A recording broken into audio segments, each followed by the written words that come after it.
अरे राजा इतिया तो जा तो चाय लेके आबे। तो तोर प्रॉपर्टी डीलिंग के काम कैसे चलत है? चलत है अपन बने धका धक और कोदवर और बचारी करके प्लाट ले हो। तो वही प्लाट में कंझर चलत रही ना? हाँ वही तो आज फाइनल करवाए हो। छोटू लात हुई तहसील ले कागजात ले। ये दे सेठ एक कप चाय। 4 जन हन तो 4 कप नहीं लाते रे। जाबे 4 कप लाबे। अरे कैसे है तो नौकर 4 जन तो 4 कप नहीं लाती। अरे भाई 11 जन पूछो खर बारे में काला बताबे। ये दे सेठों के काम हो। ये दे सेठ 4 कप।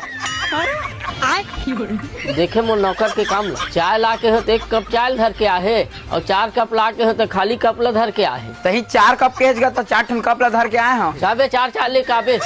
मैं कंगा गए हूँ भाई। एखर मारी इतना मूर्ख है मैं पागल हो जाता हूँ। अरे मोर नौकर ले ज्यादा मूर्ख नहीं हो यार, तोर नौकर है। ये देखे थे ना आओ देखा था तो देखबे। ए राजा ए ले 100 रुपया रख और जा टीवी लेके लाबे।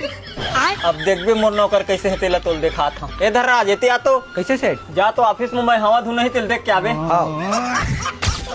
अरे मोर सेठ भारी मूर्ख है यार। कैसे का हो गया यार? देख न टीवी लाए बार भेजे, टीवी में 10 ठन ला देते। फिर आज संडे सब दुकान बंद हुई मैं कहाँ टीवी लाऊं? क्यों की तोर सेठ ले जाता तो मोर सेठ मूर्ख हवा है। जा तो ऑफिस से देख के आबे मैं हवा धुलने की भेजे है। वही अपने फोन लगा के नहीं पूछता कर। सही कहा था। वाकई में हमार सेठ मन मूर्ख है भैया। हमार में थोड़ा दिमाग है तेकर से दीखर काम चला थे है ना। हाँ